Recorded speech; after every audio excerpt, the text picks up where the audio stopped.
Mr. Cooper. With that, I want to welcome the 46th President of the United States, President Joe Biden. So, there's a lot to get to tonight, and we got a lot of great questions from our audience. We want to get into the details of what you're calling the Build Back Better plan. Before we get into that though, I just want to know, there's been a lot of negotiating going on behind the scenes, as I am sure you are very involved with. Are you close to a done deal? The President, no problems. No, look, Anderson, I've probably spent, well over 100 hours. This is a big deal. We have two plans. One is the infrastructure plan, roads, highways, bridges, buses, trains, etc. And the other one is what I call the care economy. It has a lot of money in there for environmental remediation as well as care economy. For example, we want to get the economy moving, but millions of women can't go to work because they don't have any childcare. So, there's a lot of pieces in there. There's a lot that people don't understand. And, by the way, all of it's paid for, every single penny. It's not going to raise one single cent, inaudible. Mr. Cooper, we're going to get into a lot of those details. Just though, are you close to a deal? The President, I think so. Look, I was a senator for 370 years. And I was relatively good at putting together deals. Mr. Cooper, is this the toughest deal you've worked on? I think banning assault weapons was the toughest deal I worked on, and succeeded. Mr. Cooper, you're flying to Europe, I think, in 8 days. Mr. Cooper, do you think you'll have a deal by the time you get on Air Force One in 8 days? The President, well, look, it's like my asking you, are you sure your next show is going to be a success? The President, well, you're more confident than I am. Look, it's all about compromise. Compromise has become a dirty word, but it's bipartisanship, and compromise still has to be possible. When I ran for the presidency, I said I am running for 3 reasons. 1, to restore the soul and decency in the country.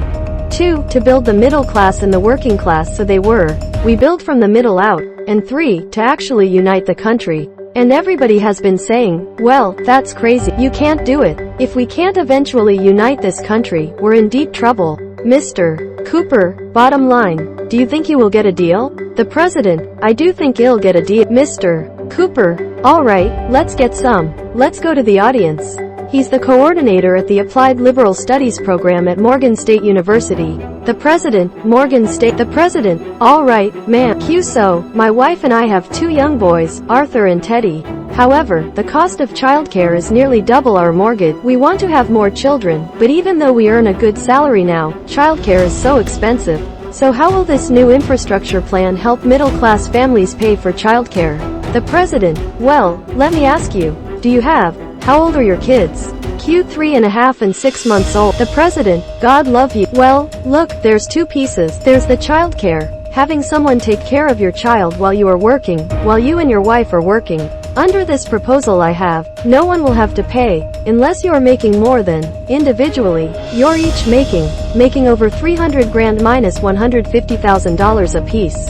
And, by the way, I am married to one, Dr. Biden, right here. So you will not have to pay more than 7% of your income for childcare, 7%. And the way we do that is we provide for the ability to have childcare centers funded. The money won't even go, figure your income, you get 7% with the total cost. But there's another piece here, you now are qualified to be able to have a child tax credit. It used to be that when you had enough money to pay significant taxes, you could write off $2,000 for every child you had and reduce it from your taxes. But if you were making $60,000 a year and you didn't have that much to write off, you didn't get anything. Well, I call this a tax break for middle-class people. If you're making in the $150,000 range right now, you're in a situation where you can get, if you have a child under 7, $350. If you have a child over 7, between 7 and 17, you can get $300. And you get a direct payment. The IRS sends you money. Mr. Cooper, Joe Manchin wants a work requirement with your enhanced tax credit for kids. Is that something you would support? Here's the deal.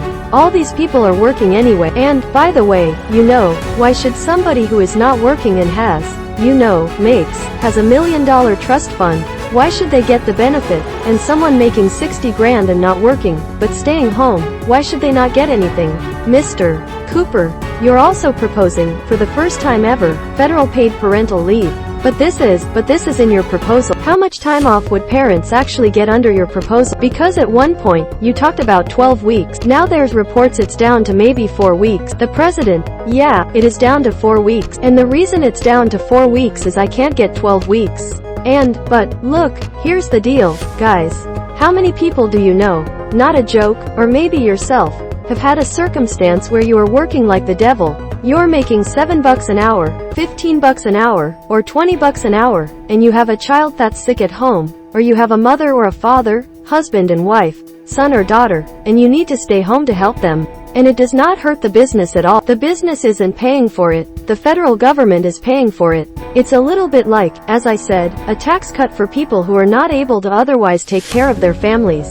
And, look, I am looking out here, and a lot of you are part of that sandwich generation. You have young kids, and you have aging parents. And one of the things all the polling data shows, Anderson, is people are more concerned about taking care of the elderly, because they don't know what to do, than they are even their children.